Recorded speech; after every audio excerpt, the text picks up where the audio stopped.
La Haute Autorité des Santé. Projet de loi 07-22. Projet de loi relatif à la création de la Haute Autorité de Santé.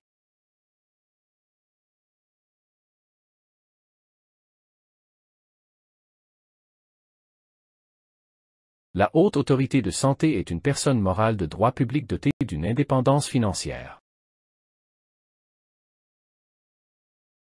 La Haute Autorité de Santé contribue à assurer la continuité de l'action de l'État dans le domaine de la santé et, en particulier, l'encadrement technique de l'assurance maladie obligatoire de base en cas de maladie, l'évaluation de la qualité des prestations des établissements de santé des secteurs publics et privés, donner son avis sur les politiques publiques dans le domaine de la santé.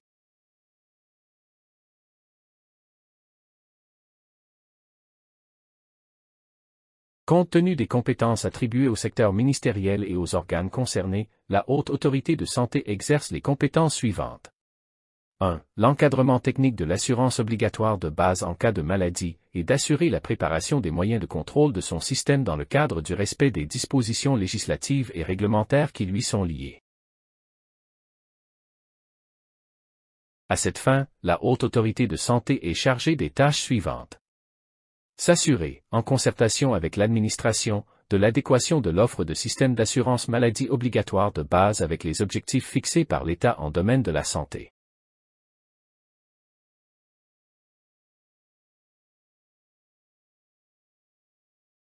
Superviser, dans le cadre des conditions prévues par la disposition réglementaire, les négociations relatives à l'élaboration des conventions nationales entre les organismes chargés de la gestion des régimes d'assurance obligatoire de base en cas de maladie, d'une part, et les prestataires de traitement et les fournisseurs d'instruments et de services médicaux, d'autre part.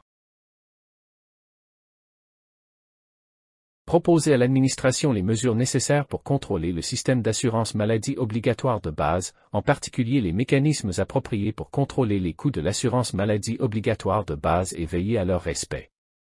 Assurer la réalisation d'un équilibre financier global entre les ressources et les dépenses pour chacun des systèmes d'assurance maladie obligatoire de base. Appui technique aux organismes chargés de la gestion, afin de mettre en place d'un mécanisme permanent l'évaluation des prestations médicales fournies aux bénéficiaires de l'assurance obligatoire de base en cas de maladie, conformément aux conditions et modalités précisées par l'administration.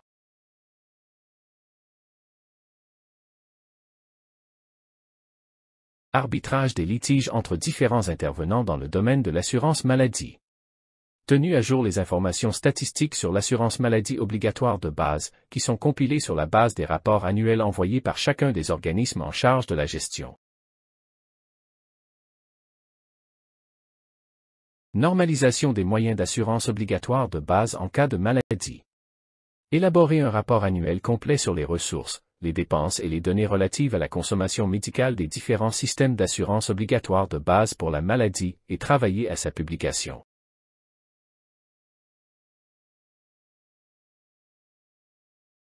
« 2. Évaluation de la qualité des prestations fournies par les établissements de santé des deux secteurs publics et privés. Ainsi les conditions de prise en charge médicale du patient. 3. Accréditation des établissements de santé des secteurs publics et privés, sur la base d'indicateurs nationaux, de normes et de références déterminées par la Haute Autorité de Santé. 4. Évaluation périodique des médicaments, des produits de santé et des actes professionnels de santé sur la base de leur efficacité et de leur faisabilité. 5. Suivi, analyse et évaluation des données épidémiologiques. 6. Évaluation des programmes de santé liés à la lutte contre les maladies.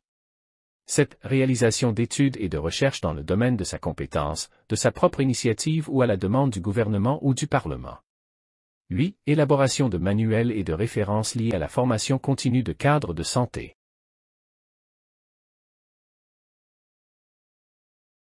9. Exercer, dans le domaine de sa compétence, la mission de médiation dans les litiges qui lui sont présentés par les professionnels de santé, en tenant compte des compétences confiées aux ordres professionnels en vertu des textes législatifs en vigueur.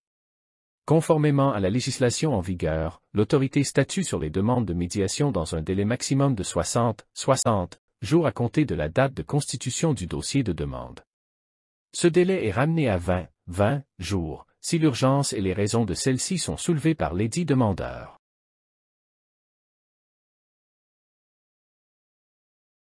La Haute Autorité des Santé peut, de sa propre initiative ou à la demande du gouvernement, proposer à ce dernier des projets de textes législatifs ou réglementaires relatifs à son domaine de compétence. Proposer au pouvoir public les mesures nécessaires à prendre pour prévenir toute menace pour la santé de la population. Donner un avis consultatif sur tout projet de texte législatif ou réglementaire relatif à son domaine de compétence qui lui est soumis par le gouvernement.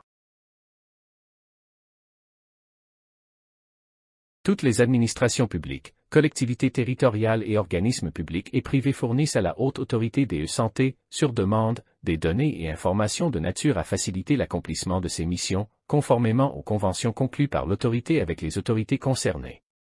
Dans le cadre de l'échange d'expériences, la Haute Autorité des Santé peut conclure des contrats ou des accords de partenariat avec des acteurs locaux ou internationaux dans son domaine de compétences. La Haute Autorité des Santé peut, chaque fois qu'elle le juge utile, publier les avis qu'elle soumet, les rapports, les recherches et les études qu'elle mène, conformément aux dispositions de la présente loi.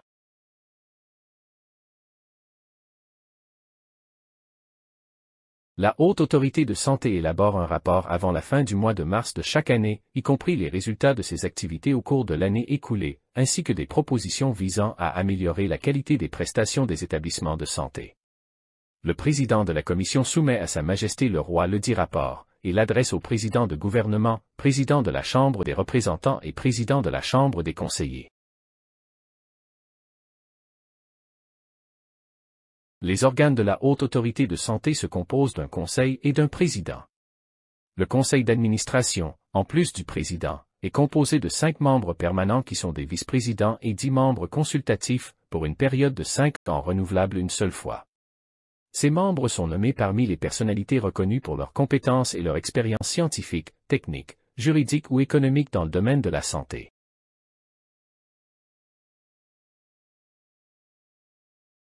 Les membres du Conseil sont tenus au secret professionnel pour tout ce qui concerne les faits, informations, travaux et documents dont ils prennent connaissance à l'occasion de l'exercice de leurs fonctions.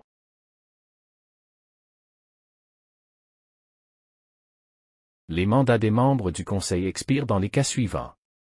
À la fin de la période spécifiée. Décès du membre. Par démission volontaire. Une dispensation qui est confirmée par le Conseil après que l'affaire lui a été renvoyée par son président ou, le cas échéant, d'un vice-président dans les cas suivants. La survenance de cité physique ou mentale permanente. Perte de jouissance des droits civils et politiques. Omission de participer sans excuse valable à 3 séances consécutives du Conseil. Exercer une activité ou accepter un poste incompatible avec le statut de membre du Conseil.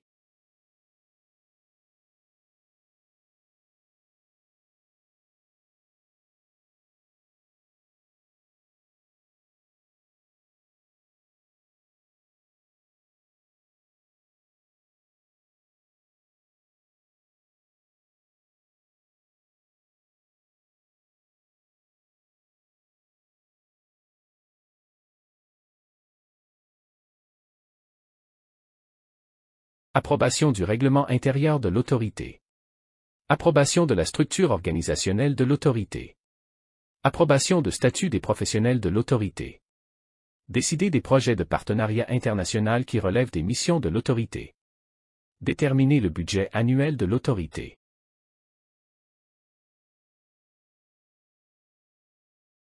Approuver le rapport annuel de l'autorité et les rapports administratifs et financiers qui lui sont transmis par le président. Décision sur le rapport de l'auditeur et sur chaque rapport d'inspection. Décider de l'acquisition, de la vente et de la compensation des biens immobiliers.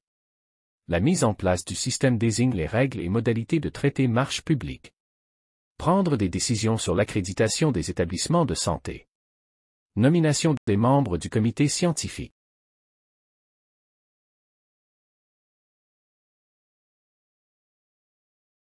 Le Conseil se réunit aussi souvent que nécessaire, et au moins 2 fois par an, à l'invitation de son président, de sa propre initiative ou à la demande de la moitié de ses membres.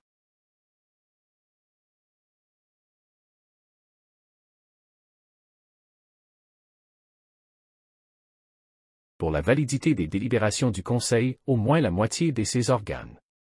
Les décisions du Conseil sont prises à la majorité des voix des membres présents et, en cas d'égalité des votes, le camp du président prévaut. Le président du Conseil peut inviter à assister à ses travaux à titre consultatif toute personne qui voit un avantage à son sondage d'opinion.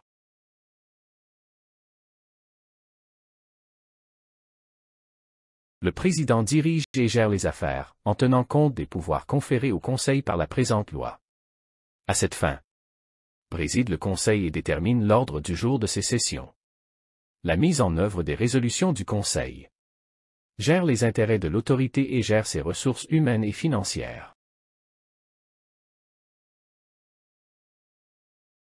Ordonne la saisie des ressources de l'autorité et le décaissement de leurs dépenses, et il peut nommer 2 assistants, le cas échéant, conformément aux dispositions réglementaires relatives à la comptabilité publique, élaborer et proposer un projet de budget au Conseil pour son approbation, proposer un projet de statut des professionnels de l'autorité au Conseil pour son approbation. Élaborer et propose un projet de règlement intérieur au Conseil pour l'approbation.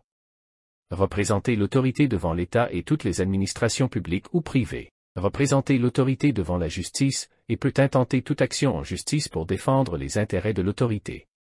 Propose au Conseil, pour le objet de leur nomination, des experts membres du comité scientifique.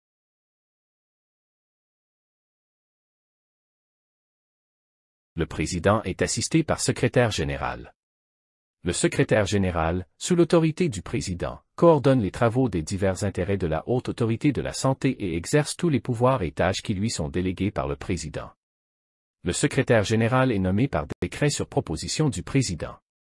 Le décret de nomination détermine également sa rémunération.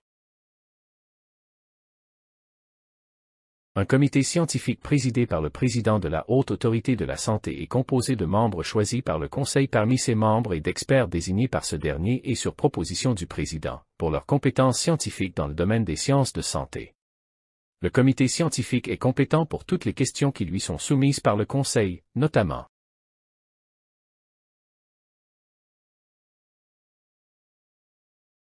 1. Suivre les crises sanitaires et proposer des mesures et procédures appropriées pour les surmonter. 2. Mener des études et des recherches sur des sujets spécifiques de sa propre initiative ou à la demande du Conseil.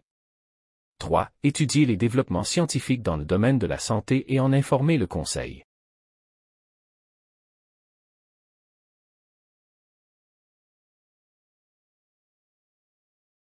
Le budget de l'autorité se compose de. Dans le rubrique ressources.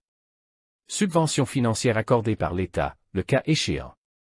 Une tarification unifiée des affiliations et cotisations dues aux organismes chargés de la gestion de l'assurance maladie obligatoire de base, revenus mobiliers et immobiliers détenus par la Haute Autorité de la Santé.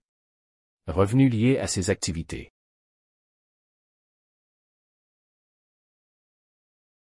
Subventions financières provenant de tout organisme public ou privé national ou international, à condition qu'elles ne proviennent pas d'un organisme ou d'une institution privée relevant du domaine de compétence de l'autorité, en particulier des associations mondiales et institutions de santé et de pharmacie dans le secteur privé. Dons et legs. Dans le rubrique des dépenses. Dépenses de fonctionnement. Dépenses d'équipement et d'investissement. Autres dépenses liées aux tâches assignées à la HA. La Haute Autorité de Santé doit disposer d'un organe d'audit interne chargé de contrôler la conformité des différents intérêts de l'autorité avec les normes et procédures liées à ses activités. Cet organe informe régulièrement le président de la Haute Autorité de Santé des résultats de ses travaux et présente un rapport sur sa mission à chaque réunion du Conseil.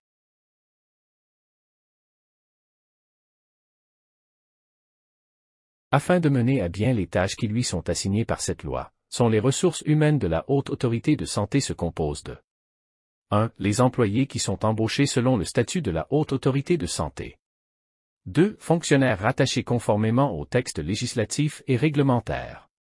3. L'autorité peut également faire appel à des experts contractuels pour effectuer des tâches spécifiques pendant une certaine période.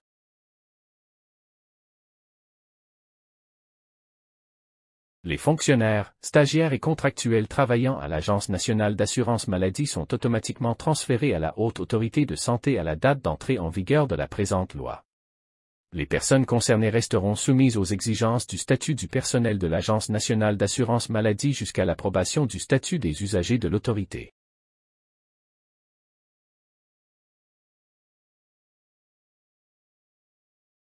À la date d'entrée en vigueur de la présente loi, les archives et tous les documents administratifs et financiers détenus par l'Agence nationale d'assurance maladie, à l'exception de ceux relatifs au système d'assistance médicale RAMED, sont transférés à l'autorité. La Haute Autorité de santé. À compter de la date d'entrée en vigueur de la présente loi, la Haute Autorité de santé se substitue à l'Agence nationale d'assurance maladie dans tous ses droits et obligations liés notamment aux éléments suivants. Toutes les transactions ainsi que tous les contrats et conventions conclus par l'Agence nationale de l'assurance maladie avant la date d'entrée en vigueur de la présente loi, qui n'ont pas été réglés définitivement à ladite date. L'autorité règle les transactions, accords et contrats mentionnés selon les termes et conditions qui y sont contenus. Toutes les actions de toute nature liées aux tâches de ladite agence. La désignation « Haute Autorité de santé » remplace la désignation « Agence nationale d'assurance maladie ». La présente loi entre en vigueur à compter de la date de publication de tous les textes réglementaires nécessaires à son application au bulletin officiel. À compter de la date d'entrée en vigueur de la présente loi, toutes les dispositions contraires à celle-ci seront copiées et à compter de ladite date, les dispositions de la section 6 du livre 1 de la loi numéro 65/00 sur l'assurance maladie de base obligatoire.